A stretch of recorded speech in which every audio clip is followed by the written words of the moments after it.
acara yang selanjutnya yaitu Mau'idhah Hasanah Hikmah Haul, insyaallah akan diuraikan oleh guru kita Al-Mukarram Dr. Kiai Haji Ahmad Fakhruroji yang dari Malaysia. Al-waktu wal makan, tafadhal bil hurmah.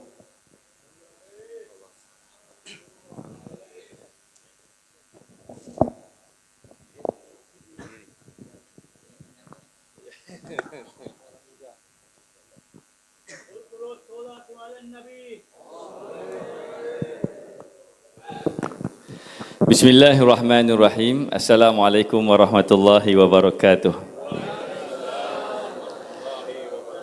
Alhamdulillahirabbil alamin wassalatu wassalamu ala sayyidina Muhammad wa ala alihi washabihi ajmain. Allahumma salli ala sayyidina Muhammad alladzi jaa bil haqqil mubin wa arsaltahu rahmatan lil alamin. Allahumma salli ala sayyidina Muhammad salatan taj'aluna biha min ahli ilmi zahiran wa batina wa tahsyuruna bi'ibadika salihin fi dunyana wa ukhrana wa ala alihi wa sahbihi wa barik wa sallim.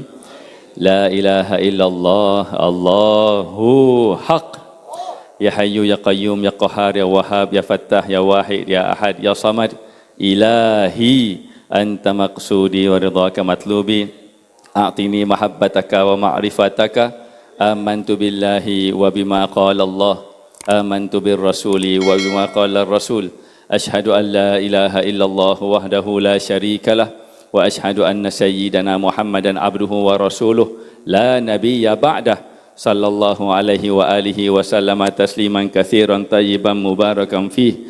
Astaghfirullahal azim min kulli dhanbin zahiran wa batina la haula wala quwwata illa billahil aliyyil azim. Rabbi inni lima anzalta ilayya min khairin faqir. Rabbana atmim lana nurana waghfir lana innaka ala kulli syai'in qadir. Allahumma a'inna ala dzikrika wa syukrika wa husni ibadatik. Walhamdulillahi rabbil alamin. Amma ba'd. Pertamanya saya mohon maaf daripada semua di atas jika ada apa-apa adab yang tidak berkenan caranya. Yang keduanya kepada keluarga besar, guru kita yang mulia Al-Mukarram Syekh Asnawi dan Al-Mukarram Syekh Tubagus Ahmad Kazim Asnawi dan seluruh zuriat-zuriatnya, dan juga kepada para ulama, para kiai yang bersama dengan kita pada hari ini. Tak lupa juga kepada umarok kita yang dengan ucapannya itu mudah-mudahan menjadi asbab kebaikan untuk kita. Dan kepada hadirin dan hadirat yang hadir dalam majlis ini, mudah-mudahan semuanya menjadi asbab kebaikan dan kesejahteraan di antara satu sama lain, insya-Allah. Sebenarnya saya hanya menumpang bertabaruk dengan majlis ini melalui yang sahabat yang kita baru kenal beberapa bulan yang lalu di Singapura, Haji Aziz. Jadi datang kemari tujuannya untuk bersilaturahmi, saling nur ala nur, saling bertabaruk. Namun tanpa disangka-sangka dia minta untuk memberikan ucapan, jadi seadanya saya memberikan ucapan. Mudah-mudahan ada manfaatnya, insya-Allah. Allahumma salli ala sayyidina Muhammad. Sememangnya kegirangan kehidupan kita adalah Rasulullah sallallahu alaihi wasallam. Tidak ada nikmat yang paling besar yang Allah berikan kepada kita melainkan nikmat menjadi umat Nabi Muhammad sallallahu alaihi wasallam. Wa amma bi ni'mati rabbika fahaddits, dan adapun nikmat dari Tuhanmu maka kamu bicarakanlah. Itu boleh juga merujuk kepada Nabi Muhammad sallallahu alaihi wasallam. Jadi terkait kita dengan Nabi SAW, rohani kita harus terhubung dengan jasmani Nabi SAW supaya kita bertekun dengan syariat. Adapun rohani kita harus terhubung dengan rohani Nabi SAW supaya kita bertekun dengan hakikat. ini antara analogi yang kita dapat daripada guru-guru kita. Maksudnya, kita ini ada jasad, kemudian di sebalik jasad ada nyawa. Kalau kita hanya dengan nyawa, kita tidak ada beza dengan binatang-binatang yang lain. Tetapi kita berbeza dengan binatang yang lain, kita ada ruh. Kita ada ruh. Jadi ruh itulah yang membezakan kita dengan makhluk-makhluk yang lain. Dengan adanya ruh, kita menjadi mukallaf. Dan mukallaf itu adalah untuk kita mengekalkan kemuliaan kita berbanding makhluk yang lain. Dan kita mulia apabila kita bersyuhud kepada Allah Subhanahu wa taala. Jadi di sebalik roh itu ada nur yang disebut sebagai nurani. Jadi rohani kita terhubung dengan jasmani Nabi SAW, nurani kita terhubung dengan rohani Nabi SAW, dan rohani Nabi SAW itu terhubung dengan nur dari Allah Subhanahu wa taala. Ini hanya kiasan untuk menggambarkan bahawa betapa kita ini harus terhubung dengan baginda Nabi SAW walau apapun. Jadi terhubung dengan Nabi SAW pada sisi jasmaniyah baginda membuatkan kita bertekun dengan syariat. Maka kita mengekali segala perkara yang telah diwajibkan Allah kepada kita melalui ad-din al-Islami yang kita anuti ini. Dan terhubung dengan Nabi SAW pada dimensi rohani baginda, maka membuka dimensi makrifat dan perkenalan kita dengan Allah Subhanahu wa taala. Maka pada baginda Nabi itu sempurna percontohan kehambaan, dan pada Nabi SAW itu sempurna perkenalan ketuhanan. Makin kita mengenali Tuhan Ar-Rahman, maka makin bertekun kita dengan pengamalan ibadah seharian sebagai seorang hamba. Semakin kita mencermati perlakuan-perlakuan kehambaan, maka semakin terbuka perkenalan ketuhanan. Maka itulah bicaranya sebagai seorang ahli tariqah. Dan perkara ini tidak akan berlaku. Perkara ini iaitu terhubung dengan Nabi SAW. Pada sisi uswatun hasanah, baginda itu adalah penampilan terunggul untuk menyatakan kehambaan kepada Allah. Dan pada baginda juga adalah perkenalan terunggul untuk kita mengenali Ar-Rahman. Untuk terhubung dengan baginda Nabi SAW tidak mungkin akan berlaku tanpa guru. Dan untuk kita terhubung dengan guru harus berbai'ah, berrabitah, berkhidmah, khalwah, suhbah. Dan itu adalah kata-kata kunci yang perlu untuk kita cermati sebagai seorang ahli tariqah. Dan majlis hal seumpama ini sebenarnya adalah untuk mengekalkan rabitah kita dengan guru. Kerana guru menghubungkan kita dengan sanad, dan sanad itu sampai kepada Nabi SAW. Bila terhubung dengan Nabi SAW, semakin kita mencermati kehambaan, terbuka perkenalan ma'rifah Ar-Rahman. Semakin terbuka perkenalan ma'rifah Ar-Rahman, semakin meningkat kehambaan. Itulah yang tidak ujung henti sampailah terhenti nafas. Sampai terhenti nafas. Dan dalam proses tersebut perlu untuk kita kekal dalam rabitah. Dan menghadiri majlis-majlis haul ini adalah untuk kita saling memperkemaskan rabitah kita dengan guru-guru kita, seperti pesan guru kami dan guru kita semua secara umum, kerana seorang guru adalah guru untuk semuanya. Bahawa keberkatan yang Allah berikan kepada Syekh Abdul Qadir Al-Jalani qaddasallahu sirrahu, dan keberkatan yang Allah berikan kepada guru kita secara umum, dan keberkatan yang Allah berikan kepada guru kita yang kita hauli pada malam ini, mudah-mudahan melimpah kepada kita, juga kepada isteri kita dan suami kita, juga melimpah kepada semua zuriat kita, juga melimpah kepada semua umat Nabi Muhammad SAW, sehingga tidak seorang pun yang tercicir, yang tergelincir dalam meniti titian sirat. Ini adalah himmahnya ahli tariqah. Lantaran itu ahli tariqah itu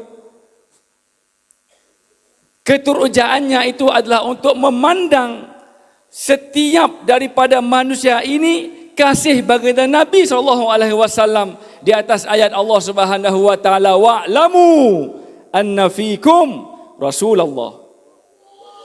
Ketahuilah kamu semua bahawa di dalam dirimu ada Rasulullah sallallahu alaihi wasallam. Semakin nyata memandang Rasul, ataupun dalam bahasa yang lebih halus, semakin nyata kita memandang Muhammad pada susuk tubuh umat Nabi Muhammad sallallahu alaihi wasallam, maka semakin kita akan tertumpah kasih kepada semuanya. Di situ tidak ada lagi sombong, tidak ada lagi benci dan dendam, di situ hanya berbagi kasih dan sayang, maka di situlah kita mendapat terpaan sifat Ar-Rahman dan Ar-Rahim Allah Subhanahu wa taala. Kemudian apabila kita memandang Muhammad pada orang-orang yang lain, kita teruja untuk memandang Muhammad dengan lebih dekat lagi, maka kita memandang Muhammad pada diri kita sendiri. Kerana dalam diri kita juga ada Rasulullah sallallahu alaihi wasallam. Maka kita memandang Muhammad, maka akhirnya kalau ditanya kepada ahli tariqah, kamu ingin menjadi apa? Jawapannya, aku ingin menjadi Muhammad. Yaitu yang menyatakan segala adabiah Muhammadiyah, yang menyatakan perkenalan hakikah Muhammadiyah dalam seluruh kehidupannya, dengan penuh kekurangan, dengan penuh batasan, tetap itu usaha kita. Dalam bertarikah bukan untuk menjadi maksum.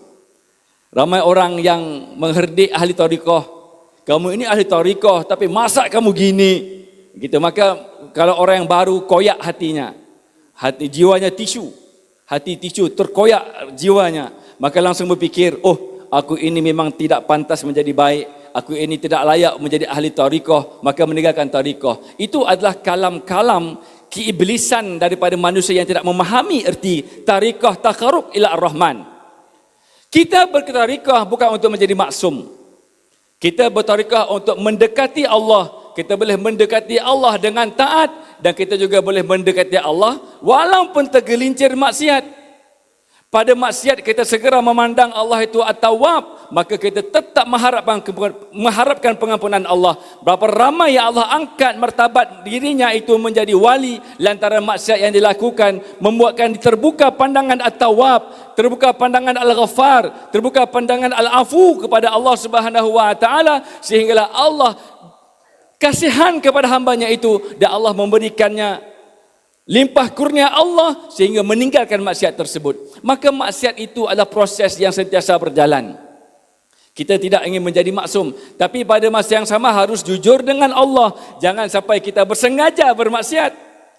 Oh, biasa aja aku tinggal solat supaya aku lebih memandang at-tawabnya Allah. Itu harus ditampar pipinya supaya terjaga dan tersedar kembali. Harus jujur dengan Allah. Dan ada juga orang yang bertaat tetapi jauh daripada Allah.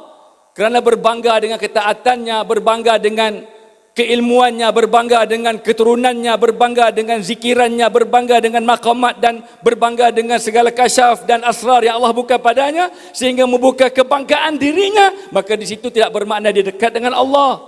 Maka sebab itulah semua kita harus tenggelam dalam rohaniah baginda Nabi Muhammad sallallahu alaihi wasallam.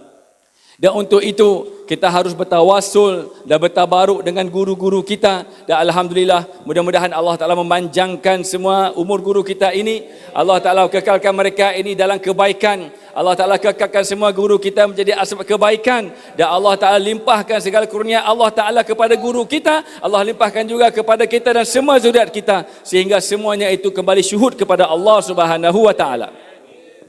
Bicara tentang syuhud, yaitu memandang, maka terdapat 4 tingkatannya, yaitu memandang esa Allah pada segenap perbuatannya, memandang esa Allah pada segenap nama-namanya, memandang esa Allah pada segenap sifatnya, dan akhirnya memandang esa Allah pada zatnya.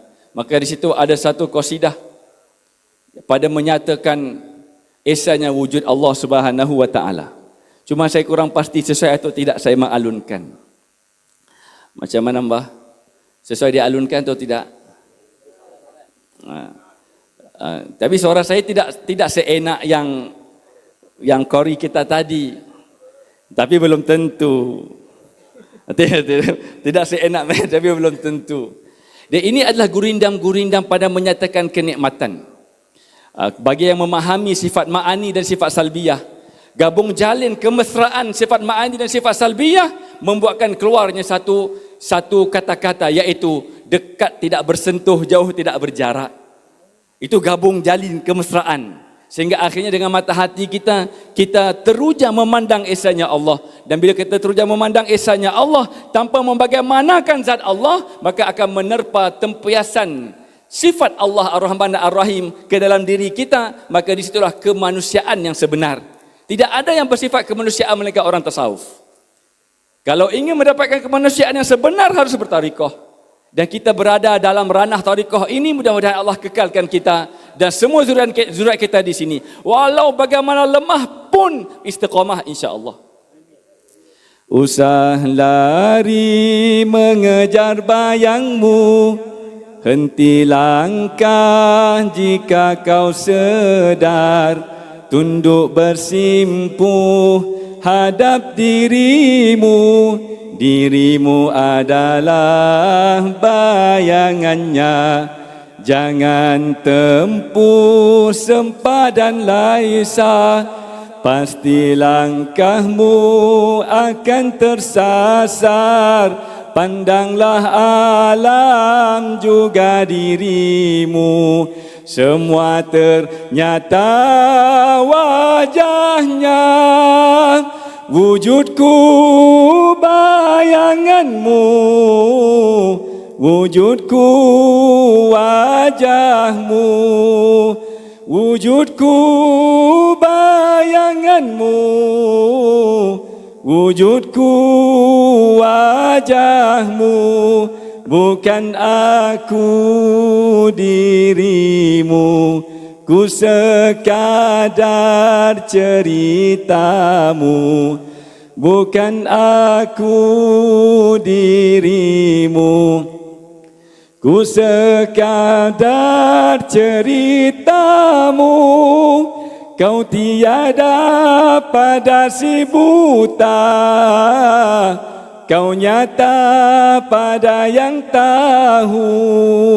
Kau tiada pada si buta, kau nyata pada yang tahu. Di balik mata kau yang memandangmu, hilanglah aku, nyata wujudmu. Di balik mata kau yang memandangmu, hilanglah aku, nyata wujudmu. Hilanglah aku, nyata wujudmu. Hilanglah aku, nyata wujudmu. Hilanglah aku, nyata wujudmu. Hilanglah aku, nyata wujudmu. Apabila hilang keakuan dalam diri, nyata wujud Allah dalam rohani, kembali tersyuhud kepada Rabbi. Itulah kenikmatan yang kita ingin kekalkan sehingga mati. Aqulu qouli hadza, astaghfirullahalazim li wa lakum. Wassalamualaikum warahmatullahi wabarakatuh. Wal afu minkum.